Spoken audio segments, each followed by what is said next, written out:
अपने सर्टिफिकेट और वर्कशॉप के अंदर आपका फिर से स्वागत है। हमारा जो आज का प्रोग्राम रहेगा वही प्रिपरेशन ऑफ सॉल्यूशन के बारे में रहेगा कि सॉल्यूशनों को कैसे प्रिपेयर किया जाता है। तो लास्ट टाइम हमने देखा था कि जो अलग अलग तरह के जो एसिड है, तो सबसे पहले हम आपको सॉल्यूशन बनाने सिखा रहे हैं फिलहाल अभी एसिड के बारे में।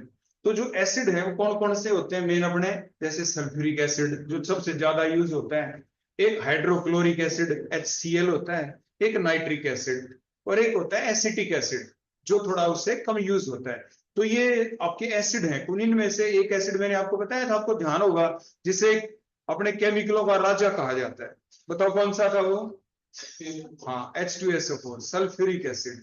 क्या बोलते हैं उसको? तो राजा का तो हमें पता ही होना चाहिए कि हमारा राजा वो है। जैसे अपने देश के प्रधानमंत्री कौन है, कोई हमसे पूछे तो हमें पता होना चाहिए कि हमारे देश के प्रधानमंत्री का नाम कौन है, क्या है। तो हम बोलेंगे हमारे आज की तारीख में हमारे देश के प्रधानमंत्री माननीय अपने श्री नरेंद्र मोदी जी हैं, हम ऐसे बोलेंगे ना। तो ऐसे ही जो हमारे किंग ऑफ केमिकल के बारे में आपसे पूछूं, हमारे केमिकलों के राजा कौन है, तो आपको पता होना चाहिए कि हमारे केमिकलों के राजा कौन है। सल्फ्यूरिक एसिड है, H2SO4 वो हमारे केमिकलों के राजा हैं। और इन सारे चाहे वो राजा हुए, लेकिन पूरे ब्रह्मांड में यूनिवर्सल सॉल्वेंट कौन है? पानी। हाँ, वो वाटर है, H2O है। वो कौन हो गया? यूनिवर्स। जैसे जब भी नाम दिखे ना यूनिवर्स, यूनिवर्स का मतलब ब्रह्मांड, जो सबसे ज्यादा यूज होता है हर काम में वो वाटर है। वो कौन हो गया? वाटर हो गया। तो ऐसे अब हम सॉल्यूशन बनाने सीखेंगे, और जितने भी सॉल्यूशन हम बनाएंगे वो वाटर की सहायता से बनाने होते हैं। और वाटर ऐड करने की प्रोसेस को क्या बोलते हैं? बताया था आपको, डाइल्यूशन। क्या कहते हैं उसे? हाँ, उसे डाइल्यूशन कहा जाता है। बताया था ना, इसे डाइल्यूशन कहते हैं उसे।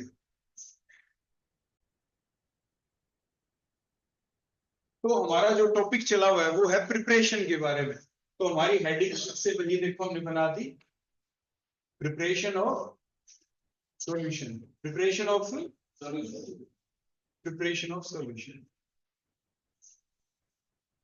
अब देखो, मैं प्रिपरेशन ऑफ सॉल्यूशन के बारे में आपको बताऊं, हम सॉल्यूशन बनाए उससे पहले मैं आपको एक दो चीज और बता देता हूं।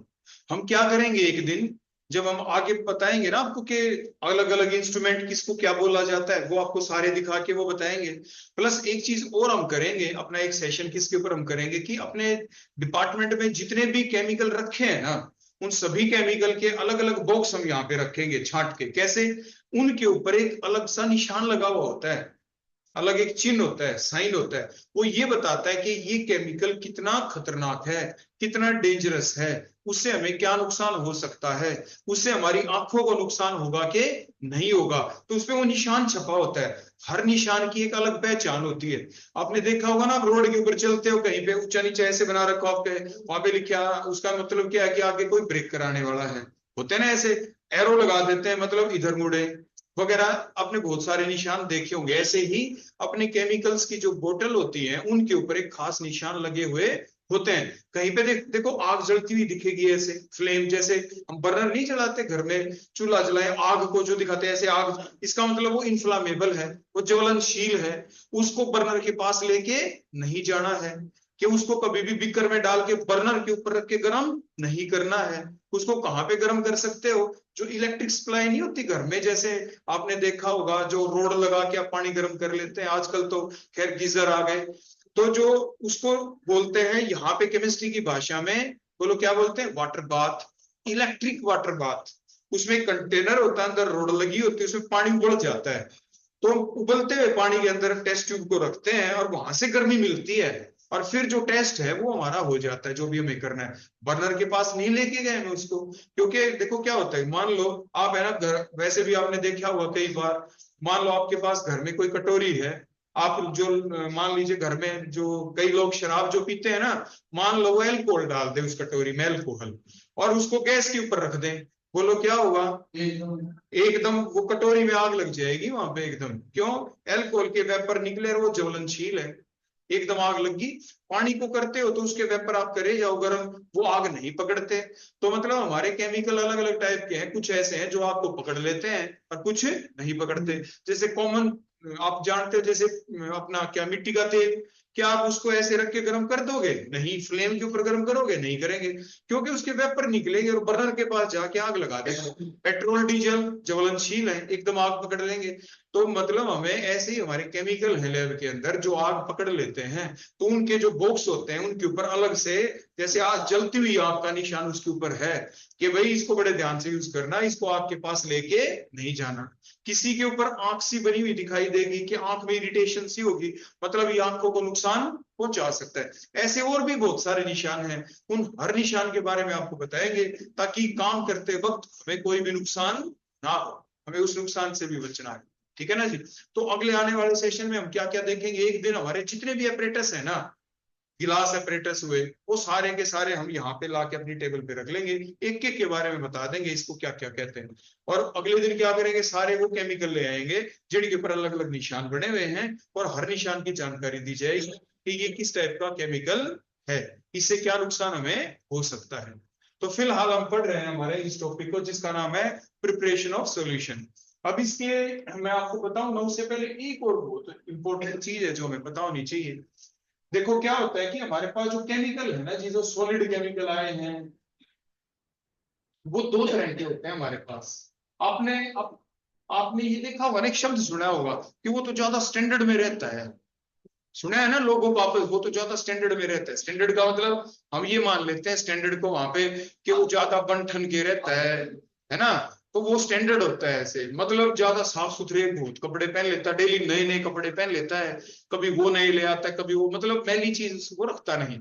इसका मतलब ये नहीं है कि स्टैंडर्ड उसी, यहाँ पे स्टैंडर्ड का मतलब होता है हम उसको भी स्टैंडर्ड में कहेंगे जो डेली नहा धो के आए।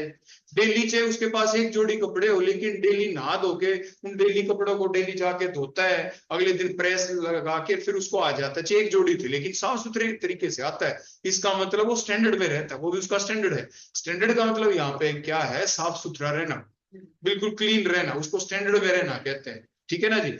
अब हमारे केमिस्ट्री में हम स्टैंडर्ड किसको यूज करें? अब हमारे दो तरह के स्टैंडर्ड आते हैं केमिस्ट्री में। कुछ कंपाउंड हमारे ऐसे हैं जिसको हम बोल देते हैं प्राइमरी। जब बच्चा, देखो अपने स्कूलों के नाम सुने हैं ना, प्राइमरी स्कूल, फिर हाई स्कूल हो गया, फिर कॉलेज आ गए। प्राइमरी का मतलब जो सबसे पहले आए, सबसे पहले का मतलब हमारे यहाँ पे ये है जो हमारे पास प्योर होते हैं। तो प्राइमरी स्टैंडर्ड आपके जो कंपाउंड होते हैं ना, प्राइमरी स्टैंडर्ड जो सब्सटेंस होते हैं वो कौन होते हैं? जो 100% प्योर होते हैं। दोनों कैसे होते हैं? जो 100% प्योर होते हैं।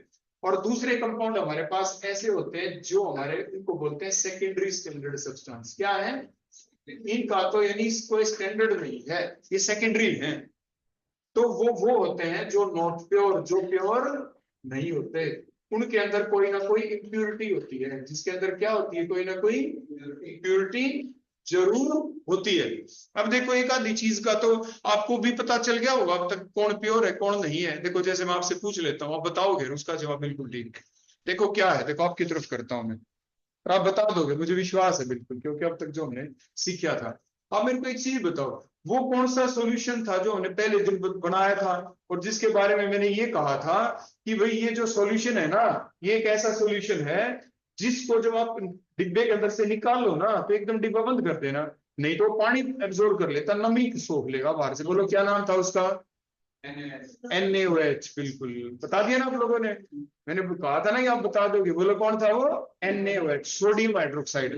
अब एक चीज बताओ, मैंने ऐसा क्यों कहा था? क्योंकि वो क्या एब्जॉर्ब कर लेता है? हवा से नमी। हाँ, जितना भी नमी है, देखो बरसात के मौसम में नमी ज्यादा होती है, जब गर्मियों का मौसम में थोड़ी कम होती है, जब उस टाइम पे वो कम नमी ले पाएगा, लेकिन वो नमी को एब्जॉर्ब कर लेता है। अगर मान लो हमारे पास प्योर NaOH है, बोलो क्या है प्योर NaOH। अगर मैं उसको मान लो डिब्बे खोला और मैंने तोल दिया, मान लो मेरे को 2 ग्राम तोलना था, आप बेशक से करके देख लेना, जो वेइंग बैलेंस है ना उसके ऊपर आप 2 ग्राम तोल के रख दो और उसके ऊपर रखे रहने दो, वॉच गिलास के ऊपर। आप है ना चले जाओ इधर उधर, और नमी है इन्वायरमेंट में, तो आप कुछ देर के बाद आओगे ना, तो जो उसका वेट है, वेट वो आपका 2 ग्राम नहीं मिलेगा, 2 ग्राम से ज्यादा मिलेगा, ज्यादा। क्यों? क्योंकि उसने पानी और ले लिया। अब उसमें जो मास है वो किसका भी आ गया? पानी का भी आ गया। अब क्या वो प्योर रहा? नहीं। अब वो प्योर बात तो बनी नहीं। कुछ आ गई ना बात। उसके अंदर उसने पानी को सोख लिया। बिल्कुल ऐसे ही क्या होता है कि हमारे पास लैब के अंदर कुछ ऐसे केमिकल आते हैं जो कि या तो नमी को सोख लेते हैं। जो हम उसको तोल लेंगे ना, तो मान लीजिए हमने 2 ग्राम तोल दिया उसको, तो उसका मास 2 ग्राम तो है ही नहीं ना। उसका उस देखो तोलने में तो 2 ग्राम लग रहा है, लेकिन उस 2 ग्राम में कुछ तो पानी है। और जो NaOH है वो तो 2 ग्राम नहीं है, वो तो क्या पता 1.8 ग्राम हो, 0.2 ग्राम पानी आ गया हो। तो इसका मतलब जो सॉल्यूशन हम बना रहे थे, जो आपको सिखाया था मैंने, मान लीजिए मैंने कह दिया 1/10 नॉर्मेलिटी का सॉल्यूशन बना दो, क्या वो 1/10 का बने? 1/10 बनने के लिए मान लीजिए हमें 2 ग्राम चाहिए था NaOH, हमने तोल भी दिया 2 ग्राम, लेकिन वो 2 ग्राम तो है ही नहीं, वो तो ठीक नहीं बना, वो तो गलत बन गया। तो जो ऐसे कंपाउंड जिनके सॉल्यूशन आप चाह कर भी बिल्कुल ठीक नॉर्मेलिटी के नहीं बना सकते, वो हमेशा सेकेंडरी स्टैंडर्ड होते हैं। बोलो कौन होते हैं? और कुछ कंपाउंड ऐसे होते हैं जो प्राइमरी स्टैंडर्ड होते हैं, जो प्योर होते हैं, जिनमें कोई भी हाँ जो 100% होते हैं, उनके सॉल्यूशन जब आप बनाओगे ना, आपने तोल दिया 2 ग्राम तोला तो 2 ही ग्राम है, 3 ग्राम तोला तो 3 ही है, उसमें कोई इंप्योरिटी नहीं होती किसी भी टाइप से, वो प्राइमरी स्टैंडर्ड होते हैं। पता चल गया ना? तो ये 2 चीजें है ना, हमें पता होनी बहुत जरूरी होती है, बहुत जरूरी होती है केमिस्ट्री का। जब हमने देखो सॉल्यूशन ही बनाना शुरू कर दिया और हमें यही ना पता हो, कोई आके बाहर का बंदा हमसे पूछ ले कि ये बताओ जी आपको ये पता है आपके जितने केमिकल रखे हैं इनके 2 स्टैंडर्ड होते हैं, प्राइमरी स्टैंडर्ड और एक सेकेंडरी, उनका क्या मतलब होता है? मतलब बताओ। तो आप क्या बताओगे जी? प्राइमरी स्टैंडर्ड का मतलब वो क्या है? जो 100% है। और सेकेंडरी का मतलब है वो 100% नहीं है, उसमें कुछ ना कुछ क्या है? इम्प्योरिटी है, वो प्योर नहीं है, उनको सेकेंडरी स्टैंडर्ड कहते हैं। फिर जो हम सॉल्यूशन बनाएंगे जिस नॉर्मेलिटी का, बिल्कुल उसी नॉर्मेलिटी का जो बनाना चाहते थे, उसी नॉर्मेलिटी का वो बन गया। वो कब बनेगा? जब कैसा सब्सटेंस आप ले लोगे? प्योर वाला ले लोगे, प्राइमरी स्टैंडर्ड ले लोगे। अगर आपने बिना प्राइमरी वाला ले लिया, सेकेंडरी ले लिया, तो वो प्योर नहीं बनेगा। तो इसीलिए हमें क्या करना पड़ता है? अब उसको जो देखो, आपने कोई ऐसा सॉल्यूशन ले लिया, ये सेकेंडरी वाला, ये प्योर तो नहीं बना, प्योर नहीं, देखो ये प्योर तो था नहीं ना। तो इसलिए मान लो मैं ये कहता हूं आपको कि आपने कोई कंपाउंड लिया और उसका कोई सॉल्यूशन आपने बना दिया, और वो उतना तो बना नहीं जो हम बनाना चाहते थे। मान लो मैं आपके सामने एक नाम लिख देता हूं, मैंने नाम लिख दिया थियोमेनोफोर। बोलो क्या लिख दिया? ये होती है लाल दवाई। देखो आपने यूज भी करी होगी, कहीं घाव हो जाए, चोट लग जाए तो लाल दवाई यूज करते हैं ना। वो कोई और नहीं, वो यही होता है। के को बोलते हैं पोटाशियम, और इसका पूरे का नाम है आगे एम मैग्नीज होता है, इसलिए इसको बोलते थे पोटाशियम पर मैग्नेट, लाल दवाई। बोलो क्या बोलते हैं नाम? पोटाशियम पर मैग्नेट, पोटाशियम पर मैंगनेट, ऐसे बोल देते हैं। धीरे धीरे ये नाम भी याद हो जाएंगे, एक बार में नहीं तो 10 बार में हो जाएंगे याद, कोई ऐसी बात नहीं। तो ये पोटाशियम पर मैंगनेट लाल दवाई होती है। देखो जो कोई अधिकारी आएगा वो छोटी छोटी बात ऐसी पूछेगा जो हमने आम जिंदगी में यूज भी कर रखी हो, कि भाई कम से कम वो तो बता दो आप, और तो देखी जाएगी। तो इसलिए आपको वो चीज जरूर बताई जाएगी जो आम जिंदगी में भी यूज होती है और हमें पता होना जरूरी है, और हम लैब में भी यूज करते हैं। तो बोलो ये कौन हो गया? पोटाशियम पर मैग्नेट हो गया, लाल दवाई बोलते हैं। अब इसका सॉल्यूशन हमें बना लिया, मान लो इसका सॉल्यूशन हमने 1/10 बना दिया, 1/10 नॉर्मेलिटी का बना दिया, आपने बना दिया। और मान लो प्योर नहीं बना, प्योर नहीं बना, तो फिर हम क्या करते हैं? फिर हम पता है क्या करते हैं? हम एक काम करते हैं, क्योंकि बच्चा आपको आके कुछ कहेगा और आपको बोलेगा और ये कुछ शब्द यूज करेगा केमिस्ट्री में, ऐसी लंबी, ऐसी लंबी नेक की, देखो लंबी ऐसे, और नीचे इसमें ये स्टॉप पॉप होता है, यानी खोल बंद करने के लिए ऐसे लंबी ट्यूब होती है, जिसमें मार्क भी होता है ऊपर, 0 से लेकर 50 ml तक की होती है। बोलो कितने तक की होती है? 50.00 ml ऐसे। और ये होता है 0.00 ml, देखो ऐसे इसमें निशान होते हैं, 1 ml 2 ml ऐसे ऐसे निशान लगे हुए होते हैं। तो ये हमारी कहलाती है ब्यूरेट। बोलो क्या बोलते हैं? ये आपको दिखाई भी गए। तो मैंने क्यों दिखाई अब यहाँ पे? मैंने इसलिए दिखाई कि देखो आपने सॉल्यूशन भी बना दिया, KMnO4 का सॉल्यूशन बना दिया, और जो सॉल्यूशन बनाया वो आपने बिल्कुल ठीक बना दिया अपनी तरफ से, तो 1/10 नॉर्मेलिटी का बना, अपनी तरफ से आपने बिल्कुल ठीक बनाया है। लेकिन वो है ही नहीं ना उतने का, तो वो क्यों नहीं है? क्योंकि KMnO4 में इंप्योरिटी थी।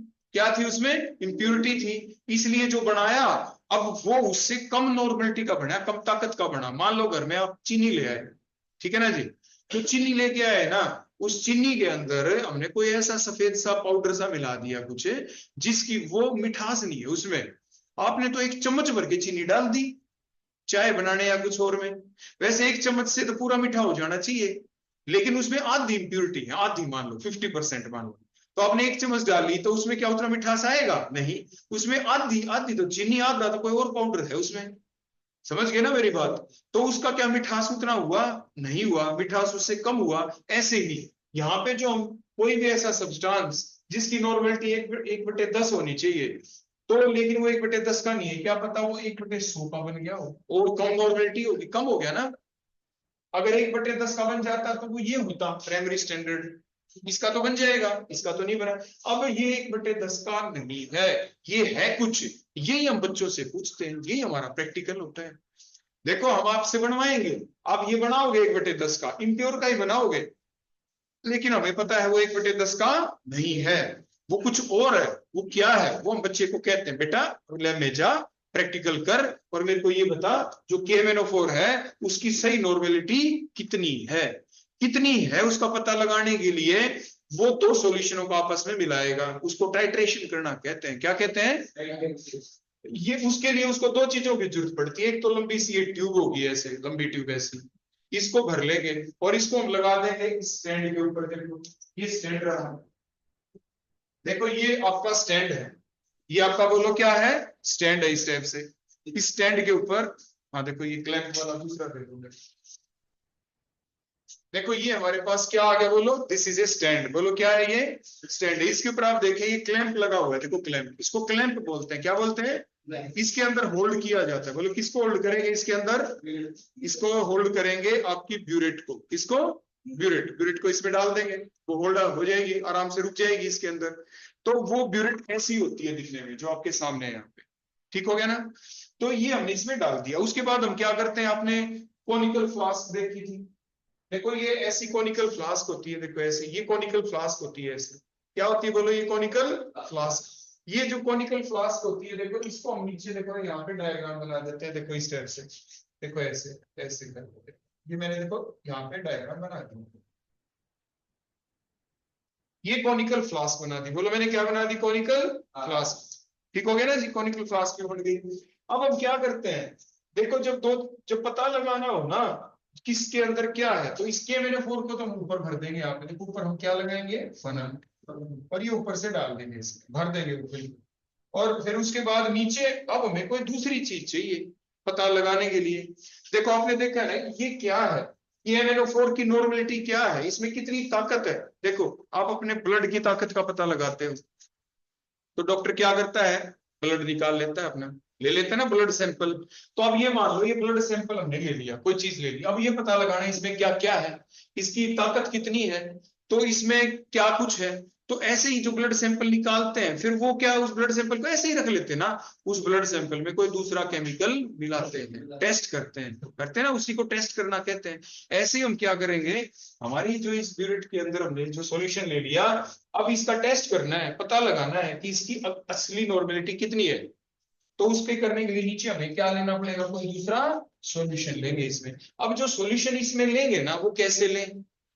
वो हमारे पास देखो ऐसी ट्यूब होती है, आपने देखी होती है ऐसी, देखो ऐसी लंबी सी, आपके पास एक एपरेटस होता है। देखो आपने देखा है जो सांप वाले होते हैं, स्नेक, सांप पकड़ने वाले, ये आई कुछ पहचान में वैसी सी होती है, यहाँ से बजाते हैं, बीन बजाते हैं, तो दिखने में बिल्कुल ऐसी होती है। और इसमें क्या होगा, यहाँ पे जो हमने बना के दिखाई आपको, इसके दिखने में बिल्कुल ऐसे ही, और लेकिन इसके ऊपर यहाँ पे लगा होता है एक मार्क, और यहां से हम इसको सॉल्यूशन को खींचेंगे, और खींचने के बाद यहां तक हमारा इसके ऊपर लिखा होता है 10 ml, 10 ml या 20 ml, ऐसे होती है हमारी ये, इनको बोलते हैं पिपेट। बोलो क्या बोलते हैं? पिपेट। तो जो इस टाइप से दिखे आप उसको बोलेंगे पिपेट। बोलो क्या बोलेंगे? पिपेट। और जो इधर था बोलो इसे आप क्या बोलेंगे? ब्यूरेट। बोलो क्या बोलेंगे आप इसे? ब्यूरेट। ये ब्यूरेट होती है दिखने में, ऊपर मैंने फनल लगा दी, और ये पिपेट होती है। अब एक चीज का ध्यान रखना होता है हमें जब हम ये सॉल्यूशन बनाते हैं। मान लो एक बीकर है यहाँ पे, देखो आप भी मान लो सॉल्यूशन बनाओगे, सॉल्यूशन बनाते हुए जो मैंने कहा था ना कि कोई सॉल्यूशन बिल्कुल एग्जैक्ट ना अपना, एग्जैक्ट, एग्जैक्ट का मतलब बिल्कुल उतना ही, 10 तो 10 ml, 20 तो 20 ml, जब ये पिपेट ऐसी चीज होती है, इसमें जब आप सॉल्यूशन लेते हो ना 10 ml, तो एग्जैक्ट 10 ml है। 20 ml की ले ली तो उसमें एग्जैक्ट 20 ml एग्जैक्ट आएगा इसमें। अब इसमें खींचने का तरीका क्या होता है? खींचने का तरीका ये होता है कि मान लो देखो इसमें लिक्विड तो हमने भर दिया, देखो इतना सा, देखो यहाँ तक। और फिर मैंने क्या किया, आपने देखो यहां तक था, देखो देखो एक ध्यान दो, यहां तक था लिक्विड इसमें, आपने इसको खींचना शुरू कर दिया। खींचने के बाद आपने धीरे धीरे लिक्विड आ गया थोड़ा नीचे, देखो ऐसे ये ऊपर होगी, लेकिन आप खींचने लग रहे हो, पता है क्या होगा? लिक्विड तो बचा नहीं, जो भी जितना इसके अंदर आपने भरा है ना सर आपके मुंह में चला जाएगा। हमेशा क्या ध्यान रखना है, जब भी आप पिपेट से सॉल्यूशन खींचो, जब तक खींच रहे हो इसका लोअर जो एंड है, नीचे वाला एंड, ये लगातार डिप रहना चाहिए, सॉल्यूशन के अंदर डूबा रहे बिल्कुल। अगर ये सॉल्यूशन से गलती से खींचते खींचते हमने बाहर निकाल लिया, जितना खींचा रहा आप खींच ही रहे हो, तो ऐसे ऐसे करके खींच गया आपके अंदर सॉल्यूशन। तो बस एक छोटी सी सावधानी आपको क्या बरतनी होती है बोलो इसके दौरान, कि इससे जब भी सॉल्यूशन खींचे, खींचने में दिक्कत नहीं है, जब तक आप इसको डिप रखोगे तब तक आप आराम से इसको खींच पाओगे, आपके मुंह में नहीं जाएगा। प्रैक्टिस कैसे करते हैं? प्रैक्टिस करते हैं पानी के साथ, यूनिवर्सल सॉल्वेंट के साथ। बोलो यूनिवर्सल सॉल्वेंट कौन है? वाटर है ना, पानी है। जब भी प्रैक्टिस करो कि भाई क्या हम अच्छे से खींच पाते हैं कि नहीं, अपने बीकर में अपने पानी रखो और पिपेट लो और उसी से खींचे जाओ बार बार, क्योंकि मुंह में चला भी गया तो पानी जाएगा, कोई नुकसान होगा नहीं। तो इसीलिए जब हमारी प्रैक्टिस हो जाएगी बार बार कि हाँ देखो हम पानी में डिप रखना है, वो कब पता चलेगा? जब हम बार बार कई बार ऐसे कर चुके होंगे। अक्सर ऐसी गलती कर देते हैं, बच्चे भी कर देते हैं, सभी कर देते हैं, शुरू में होती है अक्सर ये गलती हमसे। क्योंकि क्या करते हैं, लैब में बच्चा गया सॉल्यूशन लेने के लिए, हम उसको ऐसा तो कर नहीं देते कि बीकर हमने उसको भर के दे दिया पूरा, और भर के दे दे तो कोई दिक्कत नहीं, वो डिप करेगा तो कर लेगा। लेकिन हम क्या करते हैं, सॉल्यूशन बना के, और बच्चों को जो मान लीजिए उसको 10 ml चाहिए, तो हम उसको ज्यादा से ज्यादा 40 ml दे देते हैं कि भाई इतने से अपना काम चला ले। तो बच्चे को क्या करना पड़ जाता है कई बार, तो मान लीजिए हमने सॉल्यूशन उसको इतना सा दे दिया, अब इतना सा दे दिया, उसने खींचा वो तो थोड़ा सा बच गया, तो फिर बच्चा जो समझदार होता है तो वो क्या करता है कि इसको ऐसे टेढ़ा कर लेता है, सॉल्यूशन को टेढ़ा करके फिर इसके अंदर डिप करके फिर खींचेगा ऐसे, क्योंकि अब ऐसे टेढ़ा करने से यहीं पे इकट्ठा हो गया ना सॉल्वेंट इकट्ठा, तो डिप रहेगी हमारी, तो फिर हमारे मुंह में नहीं जाएगा। उसके बाद हवा का आते ही साथ तो आपका लिक्विड का कॉन्टेक्ट खत्म हुआ तो सीधे आपके माउथ में जाना ही है। तो ये सबसे इंपॉर्टेंट प्रिकॉशन है जो हमें ध्यान रखनी होती है जब भी आप पिपेट से सॉल्यूशन को क्या करेंगे, सक करेंगे, उसे खींचेंगे, ये आपको ध्यान रखना है। क्लियर हो गया ना जितना? अब क्या करेंगे, देखो ये जो चीज क्यों काम आई, मान लीजिए हम इसमें कोई ना कोई सॉल्यूशन भरेंगे इसमें आपकी आपकी कॉनिकल फ्लास्क में, और वो जो इसमें डालेंगे कहां से डालेंगे, यहाँ से खींचेंगे, इसमें 10 ml आ गया और फिर इसमें डाल देंगे। मान लीजिए आप लैब में यहाँ पे हो, जैसे आप सभी को वैसे, तो आपको कहाँ पे होते हो आप, सामान देने के बाद हर लैब के अंदर जैसे आपकी ड्यूटी होती है, एक में आप बैठ गए, एक में आप। बच्चा जब काम कर रहा होता है तो उस दौरान आप देखते हो कि कोई बच्चा कोई गलती तो नहीं कर रहा, कोई छेड़खानी तो नहीं कर रहा, या किसी बच्चा कोई ऐसे गलती करते हुए तो नहीं दिख रहा। मान लो पिपेट से सॉल्यूशन खींच रहा है, तो हम पूरी प्रिकॉशन रखते हैं, जैसे मान लो आप बैठे हो, आप भी देख रहे हो, आपकी नजर रहती है, हाँ बेटा ऐसे मत करना, इसको नीचे डिप कर, मान लो आपको दिख गया तो आप बता सकते हो उसको बेटा ऐसे मत कर। तो ऐसे ही हमने ये कर लिया। उसके बाद जब इसने ये पिपेट से खींच लिया, मान लो बच्चे ने ठीक काम कर दिया, उसके बाद इसमें आप लेके जाओगे, उसने ऊपर से अपने सॉल्यूशन इसमें डाल दिया, लास्ट में जब खींचा तो रुका कैसे? देखो रोकने का तरीका होता है, जब भी हम इसको खींचे, देखो मान लो इस हाथ से मैंने ले लिया, तो ये ऐसे पकड़ेंगे ना, तो ये जो मेरी 4 फिंगर है ना, 4 फिंगर, देखो ये 4 फिंगर, इसको हम इसके मुंह के ऊपर रखते हैं, यहाँ बिल्कुल टॉप के ऊपर, देखो यहाँ पे ऐसे। और फिर मैं ऐसे करके खींचता हूँ, ऐसे उसमें डिप करके ऐसे खींचूंगा ना, तो ये जब जैसे ही मेरा सॉल्यूशन इस देखो इस मार्क से थोड़ा सा ऊपर आ जाए, तो मैं एकदम क्या करूंगा, उसको फिंगर लगा दूंगा उसके ऊपर ऐसे करके, है ना। आप एक बार वो लेके आना मुकेश, लो मैं करके दिखाता हूँ। एक तो वो ले आओ ब्यूरेट, एक ले आओ पिपेट, और एक ले आओ पानी, और मैं आपको खींच के दिखाता हूँ, और अब ये देखना कि कैसे खींचते हैं।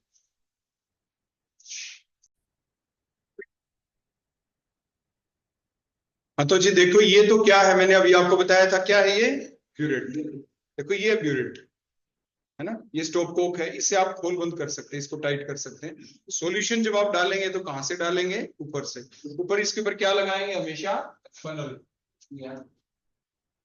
देखो फनल, फनल की हेल्प से लगाएंगे। लेकिन ये जो आप टाई अप करेंगे, इसको क्लैंप कहाँ पे है, ये रहा आपका स्टैंड, देखो ये आपका स्टैंड होगा यहाँ, देखो ये स्टैंड है, स्टैंड, स्टैंड के ऊपर आप क्या इसको क्या कर देंगे बोलो, यहाँ पे क्लैंप के ऊपर इसको लगा देंगे। लगाने के बाद फिर क्या करेंगे, ऊपर जो आपके पास क्या दिख रही है, फनल, फनल की हेल्प से आप इसमें क्या डालेंगे, सॉल्यूशन डाल देंगे। ठीक हो गया ना जी। तो अब उसके बाद जो मैं आपको चीज अगली बता रहा था, ज्यादा इंपॉर्टेंस जो रखती है यहाँ पे, वो थी पिपेट के बारे में। अब देखो ये है पिपेट। अब ये जो पिपेट है इसमें आपको दिख रहा है कितने एमएल की है ये पिपेट, ये है 10 ml, ये 10 ml की पिपेट है ये। ठीक है जी। इसमें हमेशा क्या करेंगे, इसमें दो एंड होते हैं, एक एंड ये है जहां से आप सक करेंगे, ये अदर एंड है जिसको आप डिप करेंगे आप। तो अब करना क्या है इसमें, देखो एक चीज जो सावधानी आपको बरतनी है, देखो मैं बता रहा हूं जो पकड़ने का तरीका था। मान लीजिए आप राइट हैंडेड है, तो आप क्या करेंगे, इसको जब पकड़ेंगे ना इस टाइप से पकड़ेंगे, ये राइट हैंड है मेरा, राइट हैंड, इसको ऐसे पकड़ेंगे, और ये जो फोर फिंगर है ना, पहली फिंगर, इस फिंगर को इसके ऊपर ऊपर रखना है ऐसे, देखो हमेशा ऐसे, देखो ऐसे, ठीक है ना, ऐसे रखना है हमेशा, ये ध्यान रखना है। और फिर क्या करेंगे, जब सक करेंगे ना तो यहाँ पे आपका माउथ इसके ऊपर आना चाहिए, यहाँ पे ऐसे, और जैसे ही खींच लेंगे ना तो एकदम फिंगर यहाँ पे। और उसके बाद आप क्या करेंगे, इसके ऊपर एक मार्क लगा होता है, सर्कुलर मार्क, देखो ये रहा, यहाँ पे इसके ऊपर क्या है कि ये सर्कुलर मार्क, जब इसको आप खींचेंगे ना तो सिर्फ इस मार्क तक खींचना है। ठीक है जी। और कैसे खींचेंगे देखो मैं आपको बताता हूँ, देखो जैसे इसमें आपने डिप किया, अब ये आप ऐसा नहीं कर सकते, इसको डिप किए हुए मैंने बताया कि इसको आप बाहर रख के थोड़ा सा ऐसे करें ना, इसको पूरी का टच कर दो नीचे, डिप करे रखो पूरी को, ठीक है। और पूरा डिप करने के बाद फिर आप क्या करोगे, इसको देखो धीरे से ले जाओगे, माउथ को इसके ऊपर रखेंगे, फिर आप देखो ऐसे सक करेंगे, और आपकी जो नजर है ना इस मार्क के ऊपर रहनी चाहिए, यहाँ पे जो मार्क होता है आपकी, देखो ऐसे खींचते हुए ना दिखे तो आप क्या कर सकते हो, मार्कर की हेल्प से वहां पे उस मार्क को लगा सकते हैं। फिर क्या करेंगे आप, यहां से सक करेंगे, देखो बड़ी सावधानी से, देखो यहां तक खींचू मैं,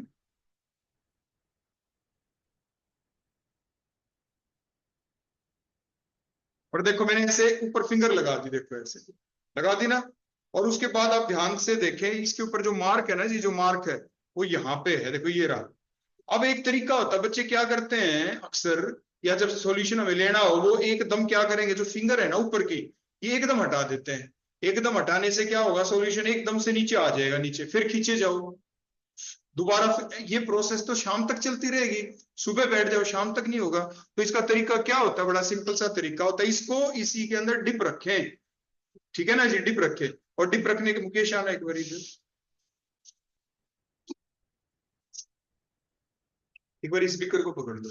हाँ हाँ, देखो अब देखो क्या करेंगे, थोड़ा नीचे करो, देखो डिप कर, हाँ बस सब ठीक है। अब देखो क्या करेंगे, डिप करे करे ऊपर आपने पूरा टाइट कर रखा है, देखो ये निशान यहीं पे है, थोड़ा आगे लेके हो जाओ, हाँ अब ठीक है। अब देखो क्या कर, अब देखो यहाँ पे क्या है कि निशान है यहाँ पे, ये रहा। तो अगर हम इसको एकदम छोड़ेंगे तो चला जाएगा, तो क्या करो, देखो इसकी जो बल्ब है ना यहाँ से पकड़ो, ऊपर टाइट रखो। अब इसको धीरे धीरे देखो, ऐसे घुमाओ, घुमाने से क्या होगा, घुमाने से क्या होगा, यहाँ पे एयर गैप बनेगा, देखो यहाँ पे क्या बन गया, एयर गैप, देखो आया ना धीरे धीरे नीचे। अब और डिप इसी में रखना है ताकि नीचे वाटर रहे, ताकि जो प्रेशर है ना एयर का नहीं आएगा। अब देखो बिल्कुल धीरे, और आई के सामने रखो इसको धीरे धीरे, देखो मैं घुमा रहा हूँ ऐसे बिल्कुल धीरे, देखो मैं किसको घुमा रहा हूँ इससे, कोई यहाँ से बोला, तो देखो यहां तक ले आया, अब ये बिल्कुल मार्क तक आ गया, कहां तक आ गया, मार्क तक, ठीक है ना जी।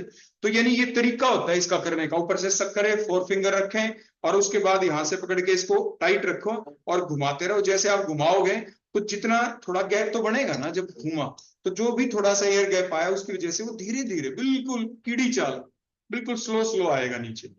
और आपने सुना है ना, slow and steady wins the race, जितना धीरे चलेंगे अपना काम एक बार में पूरा हो जाएगा। की बजाय देखो, मान लो मैं ऐसे, देखो आपको करके दिखाता हूँ बच्चों वाली गलती, आप ध्यान से देखना, देखो थोड़ा नीचे करना पे, देखो ये बच्चे ऐसे करते बाहर निकाल लेते हैं, इसमें डिप नहीं किया, और फिर क्या करेंगे, देखो इससे ऊपर आ गया, मान लो यहां तक लाना था, तो देखो ऐसे करेंगे, देखो ऊपर से, देखो फिंगर मेरी इस इधर ध्यान रखना, बच्चे ऐसे करते हैं देखो ऐसे, और फिर नीचे भी ध्यान रखना कैसे निकलता है, फिंगर लेंगे ऐसे हटाएंगे तो एकदम गया ना, फिर तो कैसे हटाए, एकदम गया ना नीचे, फिर एक बार उंगली हटाई, फिर गया ना कितना नीचे, क्या धीरे धीरे आया, नहीं आया। तो इसका तरीका, सही तरीका क्या है कि इसको टाइट रखो ऊपर से, और दूसरी बात इसको डिप भी रखो, और टाइट करे करे ही इसको यहाँ पे इस बल्ब के थ्रू ऐसे ऐसे घुमाना होता है, ताकि वो धीरे बिल्कुल एक एक बूंद भी जो निकलेगी, बूंद के भी कई हिस्से बन के निकलेंगे धीरे धीरे, और बिल्कुल आराम से आप उस पॉइंट तक पहुंच जाओगे, और आपको बार बार वो दिक्कत नहीं आएगी कि आप लगे ही रहो इसको करने में। तो बच्चों को बिल्कुल शुरुआत में जो परेशानी आती है ना वो यही आती है। तो इसलिए जैसे आप भी जब लैब में आते हो, ये चीज आपको क्यों सिखाई जा रही है, मान लो आप लैब में बैठे हो, तो लैब में जो बच्चा कोई ऐसे काम कर रहा है और आपको दिख रहा है कि उसको पिपेट तक पकड़नी नहीं आ रही, तो आप उस बच्चे के पास जाके बड़ी आराम से प्यार से आप उसको बता सकते, बेटा ऐसे मत कर, बेटा ऐसे कर ले, ऐसे करते हैं, आप उसको करके दिखा सकते हो। ठीक है ना जी। तो इसलिए जो भी हमारी चीजें हैं ना वो हमें करनी भी आनी चाहिए। तो इसलिए देखो पिपेट कैसे यूज करते हैं वो यूज करना आपको बता दिया, किस टाइप से करना है, आप भी उसको करके देख सकते हो। अब आप करके देखो, देखो अब तीनों है ना, एक बार एक एक बार करके देखो इस, यहीं पे आ जाओ, यहीं पे करके देखो, यहीं पे आ जाओ, यहीं पे करके दिखाना। लो मैं पकड़ता हूँ, कोई ना, ना मैं पकड़ लूंगा, इसको डिप किए रखना।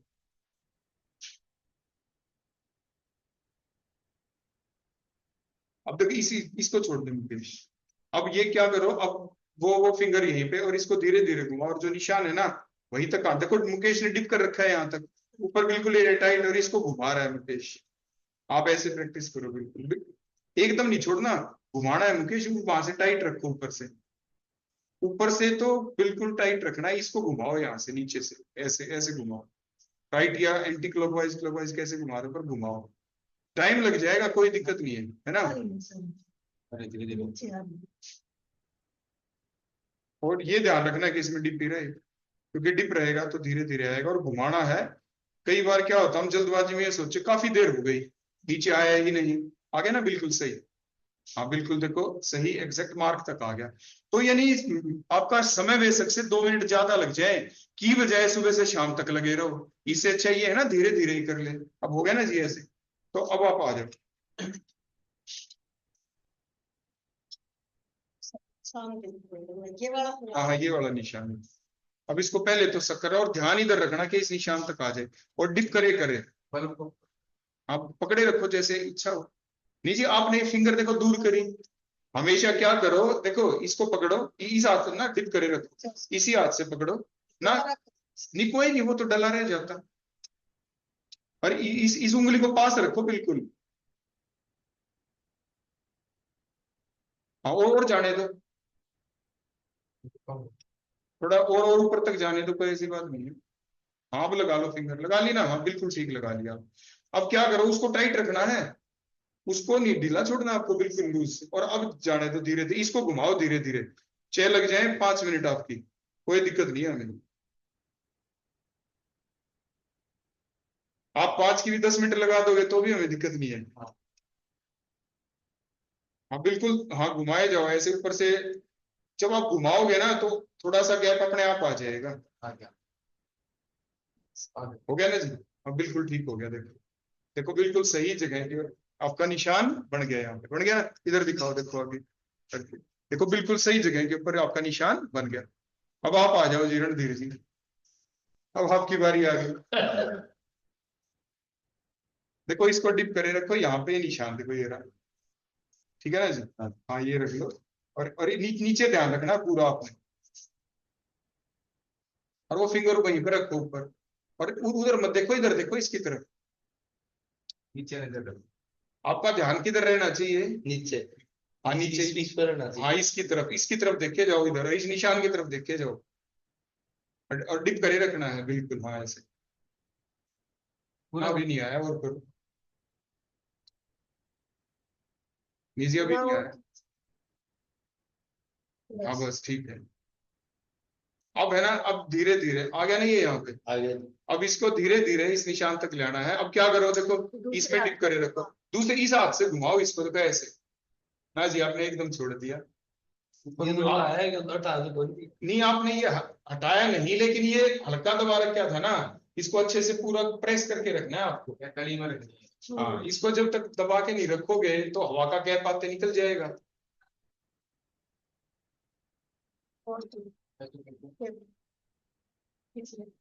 हाँ बिल्कुल बस। अब है ना इस हिसाब से इस बल्ब को पकड़ो, देखो जो मैं बताऊं ऐसे, और ऊपर से दबाए रखो, और इसको है ना घुमाओ ऐसे, हाँ इस टाइप से ऐसे घुमाए जाओ ऐसे, और ऊपर फिंगर से दबाए रखो। हाँ दिख रहा है ना नीचे, दिख रहा है, हाँ लग रहा है। हाँ देखो ऐसे धीरे धीरे आएगा, लेकिन ऊपर से थोड़ा दबाए रखो, हाँ करो, घुमाओ, ऊपर से डिजाइन करो। हाँ, ये भी नहीं कि बिल्कुल दबाए रखो, ये घूमने नहीं दो, घूमना जरूर चाहिए क्योंकि एयर गैप आएगा तभी तो नीचे आएगा ना वो। थोड़ा थोड़ा हल्का हल्का लूज करो उसको, ऊपर से हल्का हल्का लूज दो, इसमें डिप करे करे, हाँ घुमाओ, घुमाते घुमाते लूज करना हल्का सा।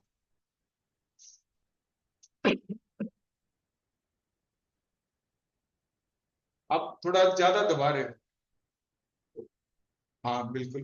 देखो ये अंगूठे से इसने पकड़ लो ना, अकेले उससे क्यों करे, इसको पकड़ के रखो। देखो इन उंगलियों को भी यूज करो, ऐसे पकड़ के दबाना है ऐसे। हाँ हाँ हाँ, इन तो पकड़े रखो अपनी उंगलियों को, जब इससे पकड़े रखोगे ना तभी उसके ऊपर थोड़ा घूमेगा ये, नहीं तो घूमे नहीं पाएगा। देखो देखो मैं घुमाता हूँ, हाँ, घूमने दो ऐसे ना, इससे पकड़े रखो।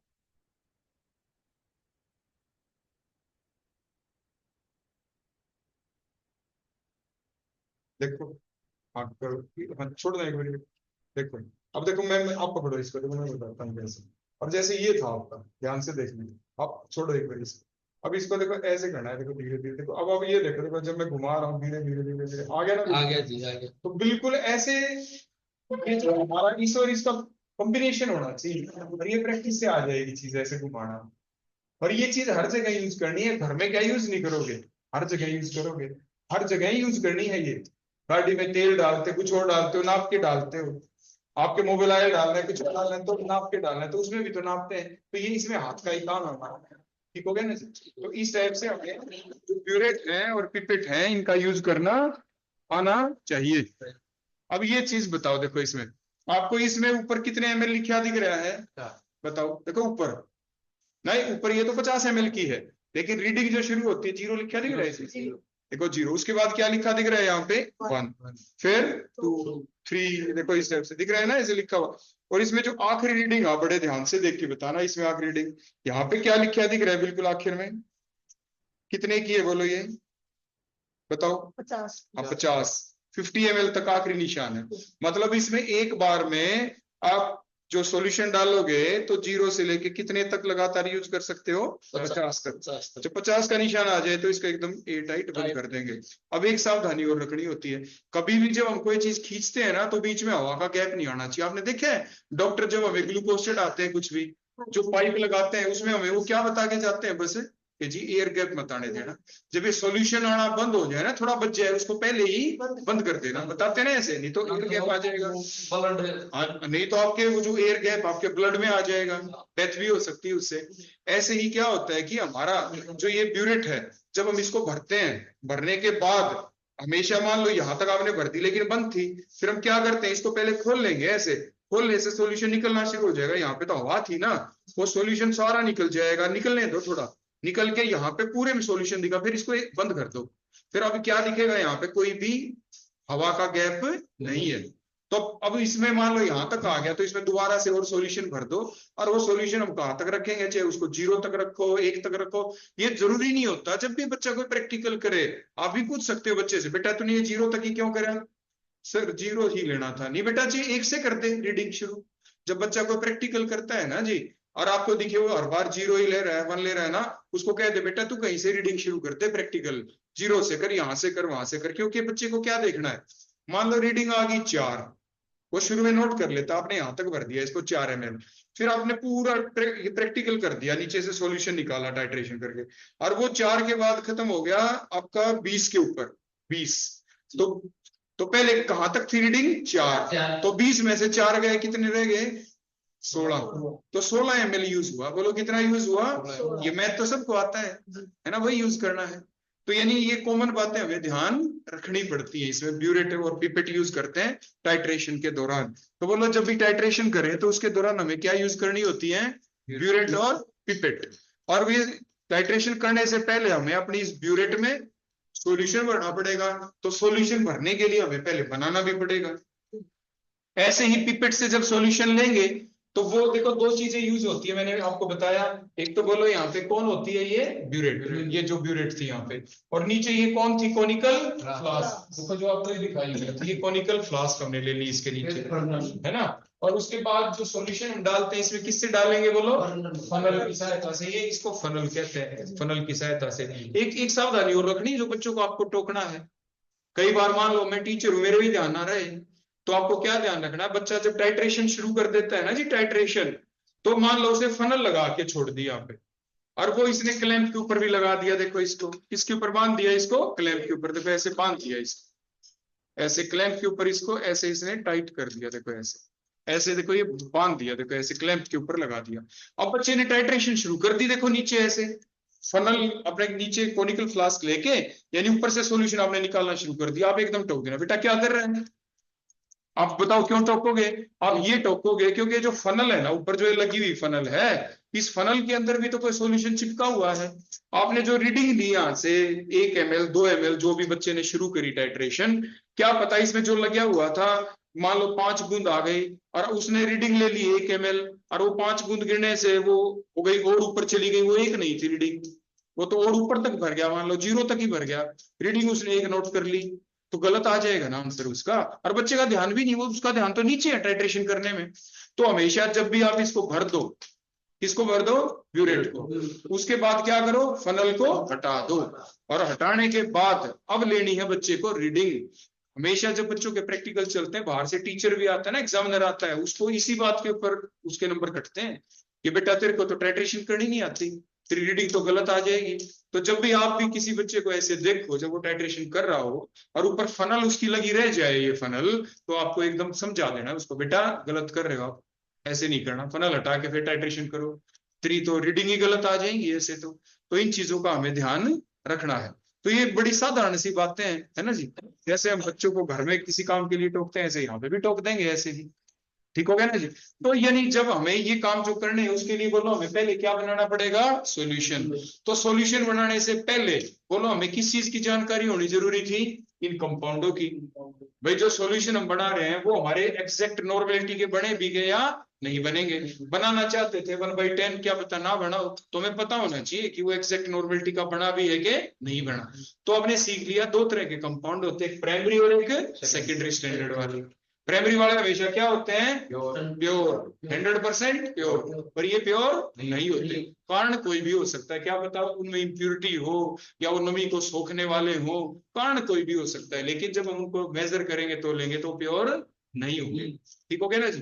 फिर जो नहीं है, फिर हम उनकी एग्जैक्ट नॉर्मेलिटी का कैसे पता लगाते हैं बोलो, हमने सॉल्यूशन बना दिया, एग्जैक्ट नॉर्मेलिटी का नहीं, उसका पता लगाने के लिए हम क्या करते हैं, हमेशा टाइट्रेशन, क्या करते हैं, टाइट्रेशन करने के लिए किसकी जरूरत पड़ेगी, ब्यूरेट की, और एक पिपेट की। बोलो किस चीज की, ब्यूरेट की, और ब्यूरेट की और पिपेट की। पिपेट से सॉल्यूशन जो लेंगे वो किस में रखेंगे, इस कोनिकल फ्लास्क में, और दूसरा सॉल्यूशन इसमें लेंगे। ये हमने मान लो ले लिए, और ये लेने के बाद पता आप क्या देखोगे कि इक्वेशन हमने देखो सीखी थी, देखो मैं आपको बताऊं ध्यान से देखना, आपने ये सीखी थी N1V1 बोलो क्या, N2V2, बोलो सीखी थी क्या नहीं सीखी थी, सिखाई थी। इसमें बोलो कितनी चीजें हैं, 4, 1 2 3 4। हमारे पास सॉल्यूशन कितने हैं, एक तो ऊपर है ब्यूरेट में, और एक नीचे है, बोलो किसमें, बीकर में। इस सॉल्यूशन का नाम है KMnO4, और नीचे कोई और दूसरा सॉल्यूशन होगा, क्या पता मान लो हम सॉल्यूशन ले लें यहाँ पे ऑक्सैलिक एसिड, मैंने वैसे नाम लिख दिया आपके लिए, बोलो क्या लिख दिया, मान लो ऑक्सैलिक एसिड का आपने सॉल्यूशन बना दिया, ठीक है ना जी। वो आपने बना के इसमें, और वो बना हुआ था, ये डाला किस कैसे इसमें बताओ, पिपेट की सहायता से, बोलो किसकी सहायता से, पिपेट की सहायता से। अब मान लो आपने कितना डाला इसमें, पिपेट कितने ml की हो सकती है बोलो, या तो 10 ml की या 20 ml की, जो भी डाला। अब जो ये इक्वेशन है, इस इक्वेशन में एक साइड में तो बात किसकी लिखोगे, इस ऊपर वाले कंपाउंड की, मान लो ये कौन था यहाँ पे, KMnO4, देखो ऐसे, ठीक है ना जी।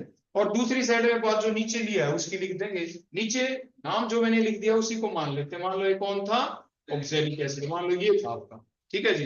अब ये जो इसमें लिया आपने नीचे वाला, देखो ये N2V2 ऑक्सैलिक एसिड की बात रखेंगे, ये जो लिया बोलो कितने ml लिया, 10 ले लिया मान लो आपने, तो V2 की जगह बोलो आपने क्या लिख दिया यहाँ पे, 10 लिख दिया आपने। उसके बाद इसकी नॉर्मेलिटी कितनी है, अब एक चीज बताओ, जब दो चीज आ गई आपके पास, क्या दोनों आप इम्प्योर ले लोगे? नहीं, ऐसा तो नहीं कर सकते। देखो मान लो कि MnO4 प्योर नहीं था, इसकी नॉर्मेलिटी 1/10 थी, लेकिन वो एग्जैक्ट नॉर्मेलिटी नहीं है, हमें वो पता लगानी है, वो तो हमने अपनी तरफ से बनाया है। तो ये KMnO4 था, N1 का तो हमें नहीं पता, ये क्वेश्चन मार्क लगा दिया, इसका तो हमें नहीं पता। अब किसका पता होना जरूरी है? N2 का तो जरूर पता होना चाहिए। N2 का देखो, V2 का पता चल गया, आपने 10 ml पिपेट की सहायता से ऑक्जेलिक एसिड डाल दिया। अभी जो ऑक्जेलिक एसिड है ना, ऑक्जेलिक एसिड, इसका हमें पता है।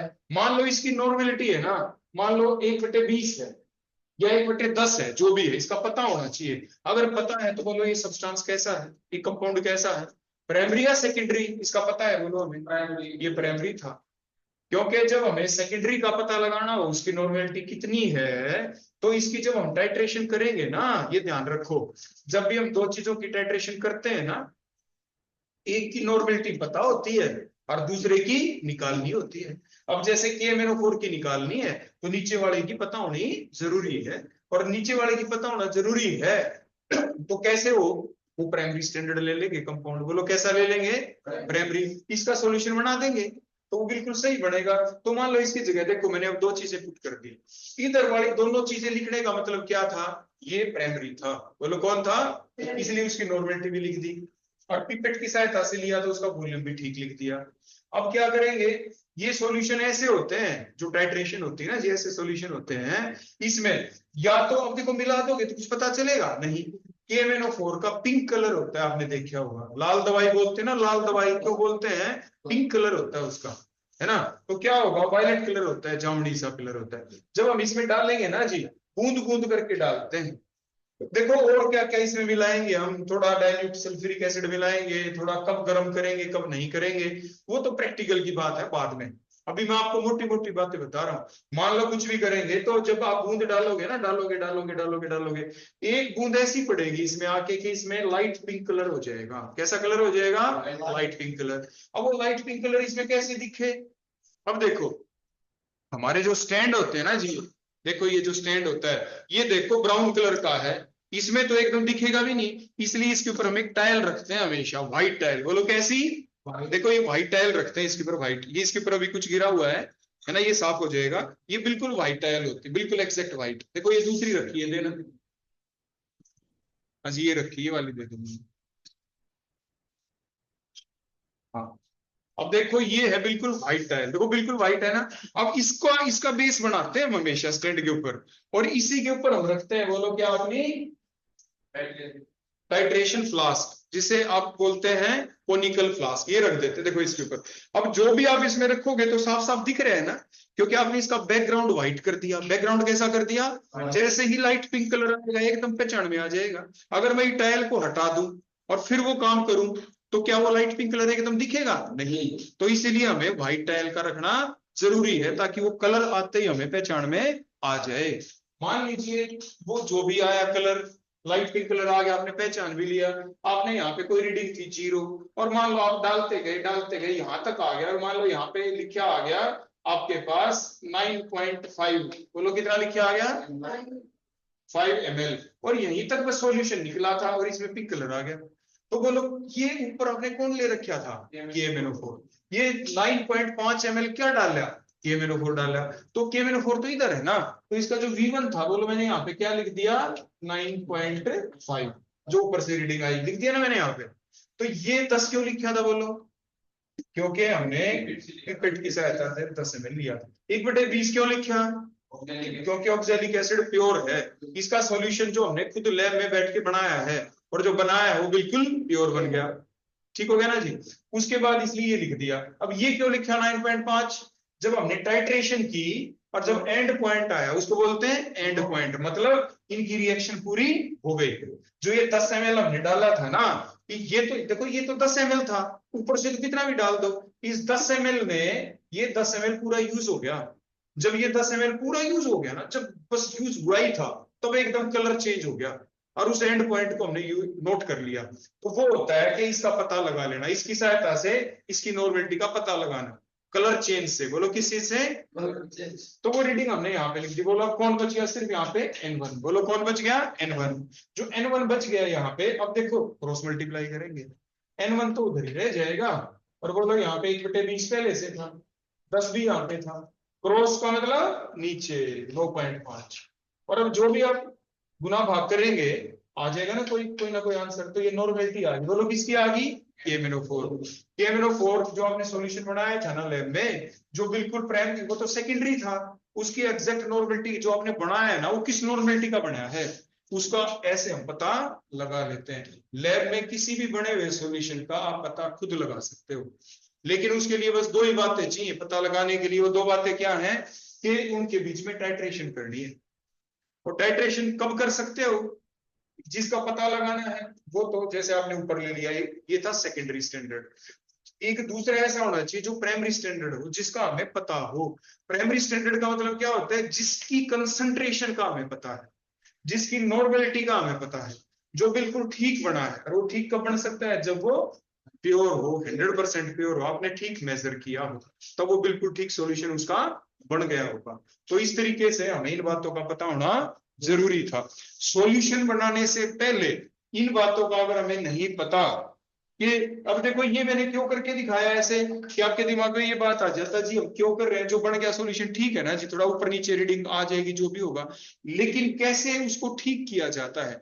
बने हुए सॉल्यूशन देखो आपसे गलती से बन गया कुछ 1/10 नहीं बनया मान लो, तो फिर भी कैसे पता लगाएं, तो इस टाइप से हम पता लगा लेते हैं टाइट्रेशन की सहायता से। बोलो किसकी सहायता से। तो आपसे ये पूछ सकते हैं कि कोई सॉल्यूशन है, उसकी एग्जैक्ट नॉर्मेलिटी, एग्जैक्ट का मतलब बिल्कुल सही, उसका कैसे पता लगाते हैं, तो आंसर एक ही देना है, टाइट्रेशन की सहायता से। किसकी सहायता से। और टाइट्रेशन करने के लिए आप क्या लोगे, एक ब्यूरेट लेंगे। आप क्या लेंगे बोलो, ब्यूरेट। ये इसमें सॉल्यूशन आप भर देंगे, एक तो ये ले लेंगे, और इसको किस पे लगाओगे, स्टैंड पे। किस पे लगाएंगे, अपने स्टैंड के ऊपर। ब्यूरेट स्टैंड है ये आपका, ठीक हो गया ना। और भी चीजें क्लैंप कर लेते हैं, कभी राउंड बॉटम फ्लास्क, कई और चीज, तो आपका सिंपल स्टैंड है ये। उसके बाद जो नीचे सॉल्यूशन लेते हो किसकी सहायता से लोगे, पिपेट की सहायता से। किसकी सहायता से, पिपेट की सहायता से आप लोगे। पता चल गया ना।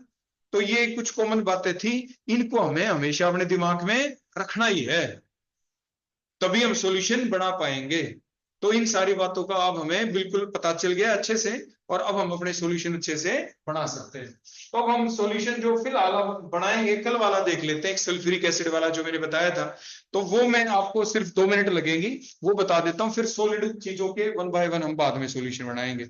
तो ये तो आज मैंने आपको इसलिए आज सिखाया ताकि कल जब हम सॉलिड चीजों के सॉल्यूशन बनाएं, तो कल मैं आपसे दोबारा पूछ लूंगा ये क्या क्या होती है, तभी तो अगले दिन कोई चीज चलती है ना। तो इसलिए पहले दिन बताया है, ये के ऊपर काम करेंगे कल। और जो अब हम सॉल्यूशन यहाँ पे बनाने वाले हैं वही बनाएंगे जो हमने लास्ट टाइम बना के सीखा था यहाँ पे। और वो सॉल्यूशन बोलो किस चीज का था, सल्फ्यूरिक एसिड का। और जो सल्फ्यूरिक एसिड के बारे में मैंने आपको ये बताया था, लैब में जो बोतल हमारे पास होती है, जैसे लास्ट टाइम भी मैंने आपको बता दिया था, तो जो भी बोतल हम खरीद के लाते हैं, वो सारी की सारी जो ये बोतल होती है हमारी कंसंट्रेटेड होती है। कैसे होते हैं, कंसंट्रेटेड। तो ये जो हमारे पास फिलहाल बोतल रखी है सल्फ्यूरिक एसिड की, वो कंसंट्रेटेड H2SO4 की बोतल है। और इसकी जो नॉर्मेलिटी होती है उसने बताई थी, बोलो कितनी होती है, 36 N। और जो डाइल्यूट सल्फ्यूरिक एसिड होता है वो कौन सा, डाइल्यूट सल्फ्यूरिक एसिड की, वो कोई सा भी हो, हम लैब में जब बनाते हैं अक्सर जो यूज किया जाता है 4N का होता है। नॉर्मेलिटी वैसे 4 की बजाय मैंने उस दिन भी बताया था, वो किसी भी नॉर्मेलिटी का बना सकते हो, क्योंकि पानी डालने की प्रोसेस को क्या बोलते हैं, डाइल्यूशन। तो डाइल्यूशन का पानी डालना, जितना पानी डालोगे उतना डाइल्यूट हो जाएगा। अब 4 का आप 3N भी बना सकते हो और पानी डाल दो। आप मान लो आपसे यूं पूछ लेते हैं कई बार, जी ये 4N का, इसको 3N का बनाना है, यानी 4 बड़ा होता है गिनती में या 3, 4 बड़ा है। तो इसका मतलब उसकी कंसंट्रेशन क्या कर रहे हो आप, कम कर रहे हो। कम कर, कैसे कम करते हैं किसी की कंसंट्रेशन, क्या बाहर से डाल के, वाटर, पानी डाल के। तो मतलब सॉल्यूशन को डाइल्यूट कर रहे हो। मैं आपसे ये पूछूं कि भाई 3N से 2N का बनाना है, बोलो क्या करोगे, पानी डाल दोगे। बिल्कुल इसका आंसर फिर से वही कि पानी। ये छोटी छोटी बातें हैं जो पूछी जाती है कि पानी डाल देंगे जी। अब मैं इसे उल्टा पूछता हूँ आपसे, मेरे को है ना 2N से 3N का बनाना है, अब क्या करोगे, मतलब आपने घर में शिकंजी बना दी, फिक्की बन गई, तो उसमें और पानी डालोगे ना, क्या डालोगे, चीनी डालोगे, ऐसे ही। ये सल्फ्यूरिक एसिड का सॉल्यूशन बना रहे हैं, ये 2n का है हमारे पास, 3n का बनाना है, तो इसमें पानी डालोगे सल्फ्यूरिक एसिड। अब इसमें सल्फ्यूरिक एसिड और डालना पड़ेगा। तो ये ध्यान रखो, जब नॉर्मेलिटी घटा रहे हो, क्या कर रहे हो, घटा रहे हो, कम कर रहे हो, तो क्या डालोगे, पानी। और जब नॉर्मेलिटी बढ़ानी हो तो क्या डालोगे, वो कंपाउंड जो भी है, जैसे अब सल्फ्यूरिक एसिड है तो और सल्फ्यूरिक एसिड डालोगे। पता चल गया ना। तो इसलिए हमारी लैब में जो सॉल्यूशन आता है वो 36n का आता है। हमें जो सॉल्यूशन बनाने हैं वो 36n से कम के बनाने हैं, तो हमेशा क्या डाला जाता है, पानी, वाटर डाला जाता है, डाइल्यूशन किया जाता है, इसलिए किया जाता है डाइल्यूशन। ठीक हो गया ना जी। तो अब हम डाइल्यूशन करते वक्त एक सावधानी क्या और बताई थी, बताना, एक सावधानी और भी थी। डाइल्यूशन करते हुए क्या सावधानी बताई थी, बोलो, किसमें क्या डालोगे, हाँ पानी में, पानी में एसिड डालोगे, पानी में क्या डालोगे, एसिड, है ना। अब क्या ऐसा कर दोगे कि अपना क्या नाम है, वो ले लो, रणधीर जी बताओ, कि आप पहले एसिड ले लो उसमें पानी डाल दो, ऐसा कर दोगे, नहीं। क्योंकि क्या ज्यादा निकलती है, एनर्जी, है ना। एनर्जी ज्यादा निकलेगी तो क्या होगा, कुछ चीज हमारे ऊपर ही उछल के गिर जाएगी, पंपिंग हो जाएगी। हाँ बिल्कुल जी। तो अब हम सॉल्यूशन बनाएंगे, बोलो किस चीज का, सल्फ्यूरिक एसिड का। लेकिन जो सल्फ्यूरिक एसिड का जो हम सॉल्यूशन अब बनाने वाले हैं, उसके लिए हमने उस दिन कोई कैलकुलेशन की थी, आपको ध्यान होगा, की थी ना। कौन सा फार्मूला लगाया था कैलकुलेशन करने के लिए, यही जो अभी हमने लिखा था। देखो मैं आपके आगे देखो फिर लिख रहा हूं, आप बताना मुझे। देखो आपको सॉल्यूशन कितने वाला बनाना चाहते हो आज बताना। इन बोतलों में डाल लेना, रिएजेंट बोतल में। आज 4n का बना लेते हैं, उस दिन तो 1/10 का बना लिया था ना हमने, आज 4n का बनाना सीख लेते हैं। तो जो बनाना है, जो बनाना है आपको, वो कितने का बनाना है, 4n। तो n2 के नीचे क्या लिख दिया, 4। कितना बनाना चाहते हो, 1 लीटर, मतलब 1000 ml लिख दिया। आपको जो बनाना है सल्फ्यूरिक एसिड का, 4 नॉर्मेलिटी का बनाना है, इसलिए 4 लिख दिया। 1000 ml बनाना है, वो लिख दिया। आपके पास रखा क्या है लैब में, क्या रखा है, H2SO4 रखा है। कितनी नॉर्मेलिटी का रखा है, हाँ 36n का, तो n1 के आगे 36 लिख दिया। कितना निकाला उसमें से, अभी V1 मान लिया उसको। अब V1 जो मान लिया, V1 इज इक्वल टू, अब इसको क्रॉस मल्टीप्लाई करके इसके नीचे ले आओगे, है ना। 4 मल्टीप्लाइड बाय 1000 डिवाइडेड बाय, ये नीचे आ जाएगा 36 आ गया। अब 4 में 36 लिख दिया ना। अब 9 से करेंगे, 9 1 9, 9 1 9, 9 1 9, 111.11 ml हो गया। बोलो कितना हो गया, 111.11 ml। ये आप इतना ले लोगे और लेके बोलो किस में डालोगे, बताओ किस में डालोगे, इसमें डालेंगे हम। बोलो ये कौन है, मेजरिंग फ्लास्क। इसमें हमने देखो पहले से ही आपने पानी डाल के रख रखा है, क्योंकि हमें पानी में एसिड डालना है, पहले पानी लेना पड़ेगा। हम ऐसा नहीं कर सकते जो आपने नापा 111.11 ml, ये पहले ले लो और फिर पानी डालो, आप ऐसा तो नहीं कर सकते। इसलिए पहले कुछ क्या डाल लिया आपने, पानी, और कुछ ये डालोगे एसिड, और फिर थोड़ा सा पानी डाल देना, फिर थोड़ा एसिड, फिर थोड़ा पानी, ऐसे। लेकिन पहले पानी रखना है और शेकिंग के साथ करना है जो भी करोगे। किसके साथ काम करना है, विद, ऐसे हिलाते रहना है, ठीक है ना जी। तो आप ऐसा कर लोगे तो बोलो कितना लोगे आप, 111.11 ml आप सल्फ्यूरिक एसिड अभी मेजर कर लेंगे। तो आप जल्दी से कर लो, इधर ही ले आना मुकेश, यहीं पे मेजर कर देना इसको।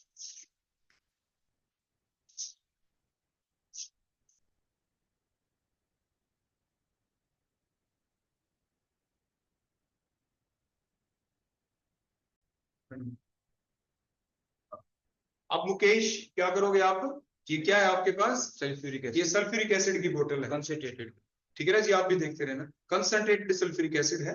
आप इसमें अब मेजर कर रहे हो मेजरिंग सिलेंडर की हेल्प से। ये 100 ml का है, क्योंकि हमें 111.11 ml लेना था, तो 111.11 के लिए पहले एक तो 100 ml का ले लिया, तो आप इसमें 100 ml डालें।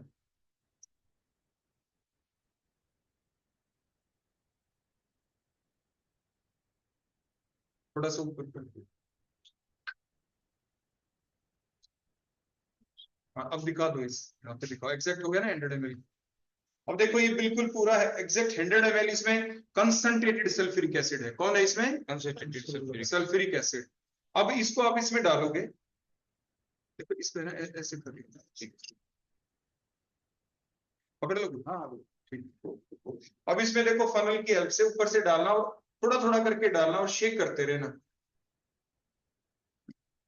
पानी और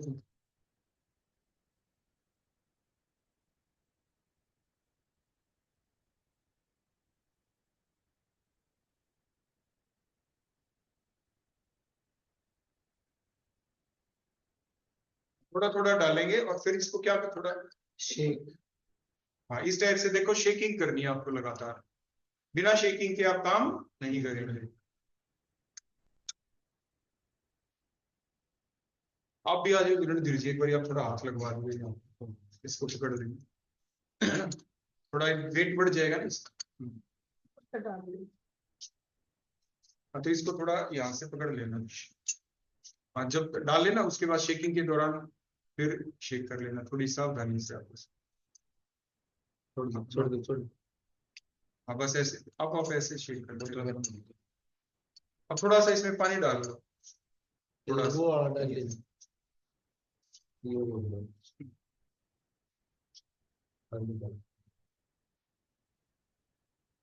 बस। अब ये डाल दो, दोबारा से ऐसे डाल।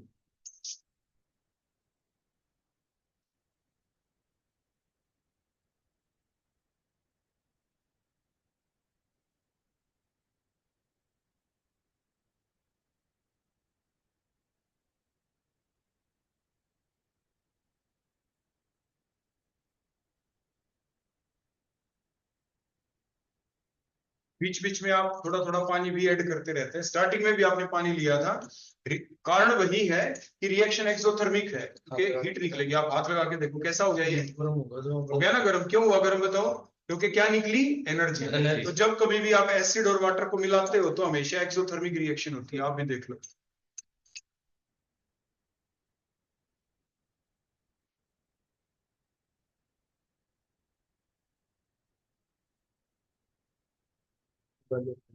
आप भी इधर आ जाओ, आप भी आ जाओ, आप भी अच्छे से इधर आ जाओ।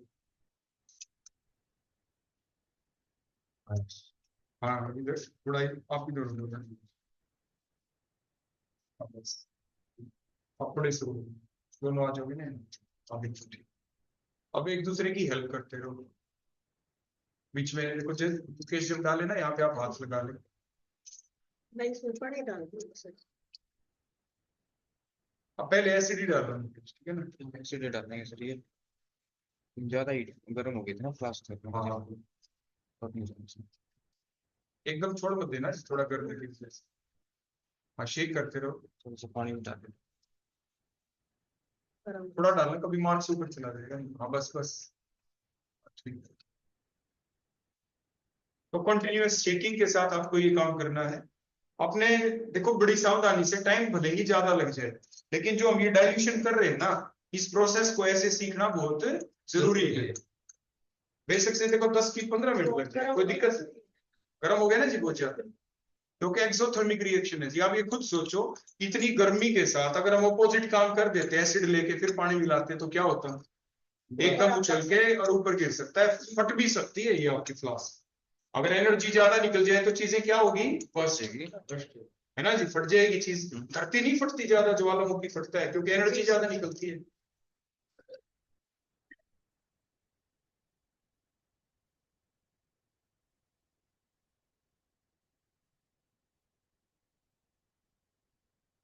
वो एक 11 ml भी वो रेयर है, इसमें थोड़ा ये वो हो जाएगा ना। हाँ हाँ, थोड़ा सा इसमें पानी फिर अब इसी में डालो बस, बेसिक से 10 ml बड़े वाले, क्योंकि उसी के ऊपर लिया है। एक बार इसको ज्यादा गर्म होगा, छोड़ना ना ना ना ना, ये रहने दो। अब देखो पहले यहाँ पे करके दिखना पहले। हाँ अब ठीक है। पहले हम 10 ml ले चुके हैं, अब 11 ml और लेना है, क्योंकि हमारा जो सॉल्यूशन बनना था उसके लिए हमें कितना चाहिए था? 111.11 ml। तो 100 ml तो हो चुका था, अब 11.11 ml, 11.1 ml ले लेना।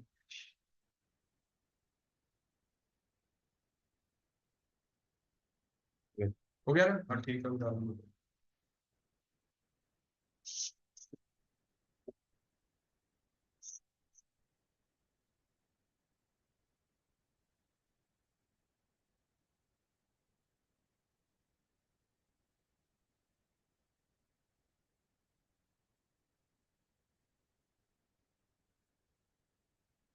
ये जो काम है बहुत ही प्रिकॉशन के साथ करने का है, इसमें जल्दबाजी आप कर ही नहीं सकते। वैसे तो केमिस्ट्री के अंदर कहीं पे भी हम जल्दबाजी नहीं कर सकते, क्योंकि सारे काम आराम से करने के होते हैं।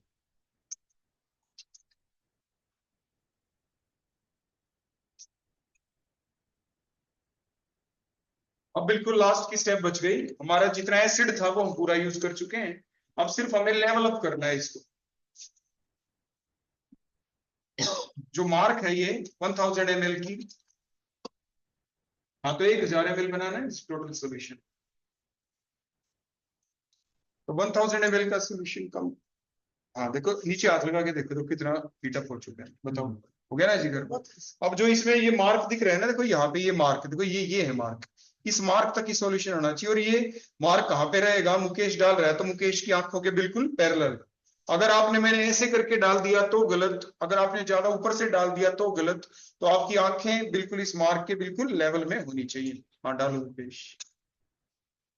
हम पहले थोड़ा फास्ट फास्ट डाल देंगे, और जब मार्क्स के पास आने वाला हो थोड़ा नीचे यहाँ पे, तो आप डालना बंद कर देंगे। यहाँ तक, जहां तक मेरी फिंगर है मुकेश यहाँ तक डाल देंगे।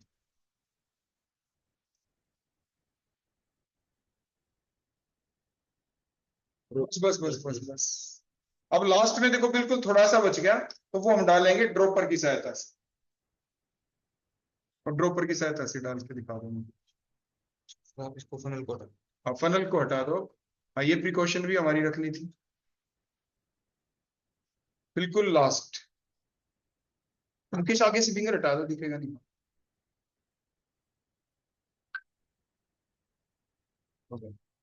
हाँ बिल्कुल, ये देखो थोड़ा सा और डालने से अब ये बिल्कुल लेवल अप हो चुका है। देखो इस मार्क तक आप देख पा रहे हो, तो यहां तक अब हमारा सॉल्यूशन सल्फ्यूरिक एसिड का बन गया। और इस पे आप लिखा हुआ देख रहे हैं, ये है 1000 ml। तो 1000 ml का बन गया, और सॉल्यूशन आपका सल्फ्यूरिक एसिड का है, और ये डाइल्यूट सल्फ्यूरिक एसिड है। और इसकी नॉर्मेलिटी कितनी थी, 4n, जो अभी हमने देखो यहाँ पे समझाई थी। ठीक है ना मुकेश। तो देखो अब ये सामने देखो, इधर देखो, अब ये सारे ये हमारी कैलकुलेशन थी। कैलकुलेशन भी आप समझ गए ना अच्छे से। फार्मूला लगाया एक इक्वेशन n1v1 = n2v2, जो हमें था हमारे पास सॉल्यूशन, जो ये लैब के अंदर इस बोतल में था। ये तो बोलो कंसंट्रेटेड था, जो ये कंसंट्रेटेड था बोलो कितनी नॉर्मेलिटी का है, ये 36 m का था। ठीक हो गया ना जी। यहाँ पे तो हमने 36 लिख दिया। अब कितना लिया वो तो हम निकालेंगे अभी। बनाना कितने का था, 4 नॉर्मेलिटी का, 4n का।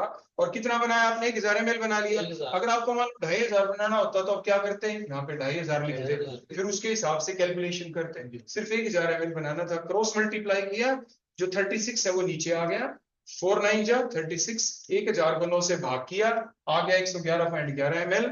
और उसके बाद ये आपने क्या किया, जो आपकी मेजरिंग सिलेंडर थे, देखो ये जो मेजरिंग सिलेंडर थे आपके, इनकी सहायता से आपने, ये 100 ml का था हमारे पास एक, तो 100 ml पहले ले लिया, और फिर इसके अंदर से हमने 11.1 ml ले लिया, तो हमारे पास 111.11 ml हो गया।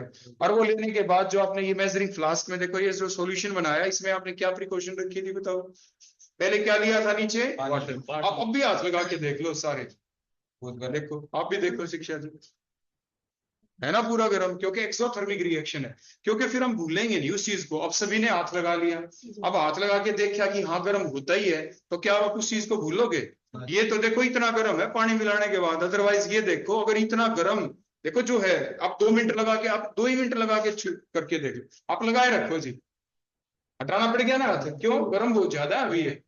आप 2 मिनट क्या, आप 10 सेकंड, देखो देखो 10 सेकंड ही हुए, मैंने फिर हटा दिया, इतना गर्म हो चुका है ये। अगर ये गर्म, ये तो इतना ही है, अगर शुरुआत में वो एसिड इतनी गर्मी के साथ हमारे ऊपर गिर जाए तो क्या होगा, देख लो कितना बिल्कुल बर्न कर देगा, जला देगा।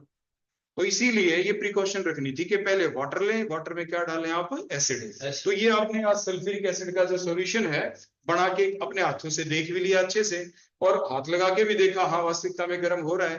तो इसी तरीके से हमें सॉल्यूशन बनाने होते हैं। कल हम सॉलिड चीजों के सॉल्यूशन बना के देखेंगे आगे, और आपके जो अलग अलग इंस्ट्रूमेंट हैं उनके बारे में आपको बता देंगे क्या क्या एपरेटस है। तो आज के लिए इतना, आप लोगों का बहुत बहुत आभार कि आपने मेरी सारी बातें ध्यान से सुनी और सॉल्यूशन बने। और जो सॉल्यूशन आज हमने बनाया ये हमारा वेस्ट भी नहीं जाना, हम सॉल्यूशन वो बना रहे हैं सारे जो हमारे लैब में डेली यूज होने हैं। हाँ ये डाइल्यूट वाली बोतलों में डाल देना, डाइल्यूट H2SO4 वाली में, ठीक है ना। तो आज के लिए इतना ही बहुत है ना जी, बस ठीक है जी, धन्यवाद आपका बहुत बहुत।